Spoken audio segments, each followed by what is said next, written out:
नमस्कार साथियों। बौद्ध तो प्रतिद्वंद्वी थे, लेकिन फिर भी दशरथ जातक में, जिसे कि रोमिला थापर रामायण से भी पुराना कहती हैं, उसमें भी इन दोनों घटनाओं का, सीता परित्याग का और शंभुक वध का कोई उल्लेख नहीं। दशरथ कथानक नामक एक दूसरा बौद्ध ग्रंथ है, वो भी इन दोनों घटनाओं का कोई उल्लेख नहीं करता। कुछ जैन ग्रंथ भी हैं, और मैं इसलिए बोल रहा हूँ कि इनको लोग प्रतिद्वंद्विता में प्रस्तुत करते हैं, लेकिन गुणभद्र का उत्तर पुराण है, वहाँ भी इसका कोई उल्लेख नहीं आता।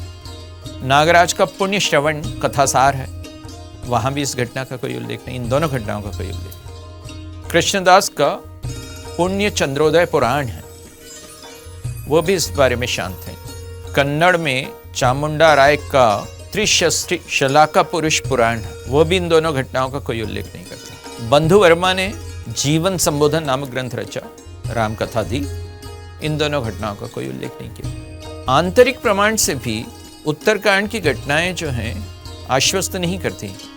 जो राम उन विश्वामित्र के शिष्य हैं जो शाप से चांडाल हुए त्रिशंकु को सशरीर स्वर्ग गमन करने योग्य बना देते हैं, वे राम समान उपलब्धि के लिए प्रयत्नरत शंभुक का वध करेंगे। वे विश्वामित्र के शिष्य हैं, और इस कहानी में राम का देवताओं से वर मांगना भी अस्वाभाविक लगता है। राम तो देवताओं की सहायता करने वाले अवतार हैं, और जो राम शबरी की तपस्या पर मुग्ध होकर सारे ऋषि मुनियों के आश्रम को छोड़कर उसके यहाँ जाते हैं, वे राम शूद्र की तपस्या पर उसका सर तुरंत ही काट लेंगे, और ऐसा करते समय एक शब्द भी नहीं बोलेंगे। वह बोलेगा, मेरा नाम शंभुक है, आप मुझे शूद्र समझिए। और राम ने म्यान से चमचमाती हुई तलवार खींच ली और उसी से उसका सर काट दिया। धनुर्धर राम ने तलवार का प्रयोग किया। रामायण में तो इससे पूर्व राम कभी भी किसी निहत्थे तपस्वी पर प्रहार करते हुए नहीं दिखे, और तो और तलवार का प्रयोग करते नहीं दिखे। और राम को उकसाने वाले नारद त्रेता युग में द्वापर और कलयुग की बात कैसे करने लगे?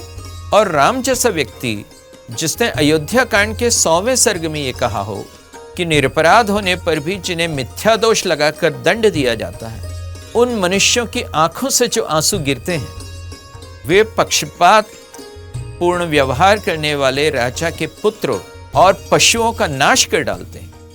ये राम स्वयं बोलते हैं अयोध्या कांड। वे राम स्वयं निरपराध होने पर भी सीता और शंभुक को दंडित कर देंगे।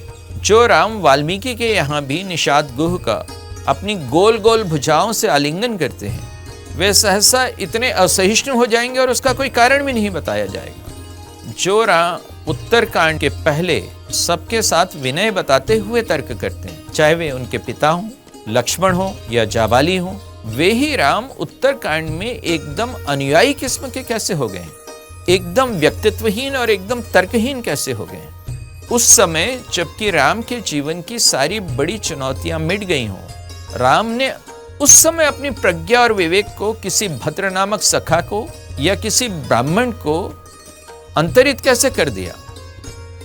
वे उसके अधीन कैसे हो गए? जो राम दिशा देते थे वे दिशा पाने लगे, और एक से बढ़कर एक मूर्ख कहानियों में अपना समाधान ढूंढने लगे। कम से कम काव्य को, महाकाव्य को ऐसे परिवर्तन के लिए कोई कथा आधार तो तैयार करना पड़ेगा। अकारण सीता को पर्णकुटी में न देखकर उन्मत्त हो जाने वाले राम उसी सीता के प्रति यकायक इतने निर्दयी कैसे हो जाएंगे? सीता कहे अपराध नाथ हो त्यागी पूछती ही रह जाएंगी। उत्तरकांड के 48वें सर्ग के 7वें श्लोक में यही तो कहती हैं सीता, प्रभो यदि मुनिजन मुझसे पूछेंगे कि महात्मा राम ने किस अपराध पर तुम्हें त्याग दिया है, तो मैं उन्हें अपना कौन सा अपराध बताऊं?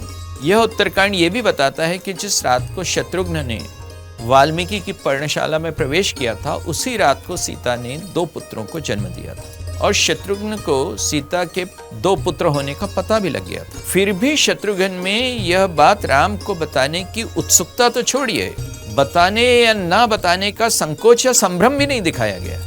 फिर लौटकर अयोध्या आने पर भी वे राम को कुछ नहीं कहते। जो वाल्मीकि एक एक चीज का इतनी बारीकी से चित्र खींचते हैं कि सीता का रावण के द्वारा अपहरण किए जाने की पिक्टोग्राफी खींच देते हैं। बाएं हाथ से कमल नयनी सीता के केशों सहित मस्तक को पकड़ा और दाहिना हाथ उनकी दोनों जांघों के नीचे लगाकर उसके द्वारा उन्हें उठा लिया ऐसी पिक्टोग्राफिक डिटेल्स बताने वाले वाल्मीकि यहाँ तो सीता परित्याग के प्रसंग में ऐसा लगता है जैसे भागने की कोशिश में लगे हों।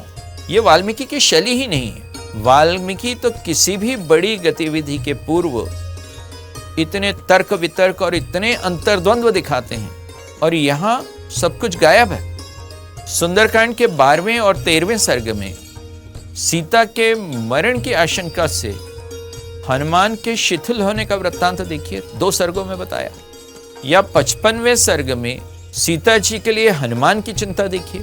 कभी कभी ऐसे अंतर्द्वंद्व 2-2 सर्गों तक चलते हैं। या स्वयं सीता को ही ले लें, जो सीता राम का साथ पाने के लिए अयोध्या कांड में 4 सर्गों तक राम से बहस करती हैं। यहाँ इस उत्तरकांड में कुछ एक मर्मभेदी बातें कहने के बाद वे एकदम चुप हैं। राम में क्या सत्ता के कारण किसी तरह का व्यक्तित्व भ्रंश पैदा हो गया था, कोई पर्सनालिटी डिसऑर्डर? और यदि ऐसा है कि सत्ता इस तरह का व्यक्तित्व भ्रंश पैदा करती है, तो हमारे प्राध्यापक लोग बच्चों को सत्ता में जाने के लिए क्यों पढ़ा रहे हैं? क्या ऐसा है कि स्वयं सीता का स्वभाव भी परिवर्तित हो गया था?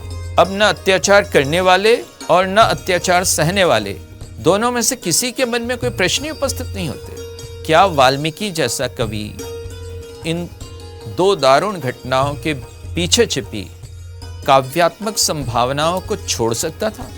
क्या वाल्मीकि जैसे कविता शाखा के कोकिल कवि की कवि प्रतिभा भवभूति से भी कम थी और वे उत्तर रामचरित जैसा कुछ लिख नहीं सकते थे? क्या उनके पास उत्तरकांड की कथाओं को विस्तार से बताने की गुंजाइश नहीं थी? मेघनाद के बारे में तो जरा सा पूछने पर भी इसी उत्तरकांड में 29 सर्ग खर्च कर डाले गए।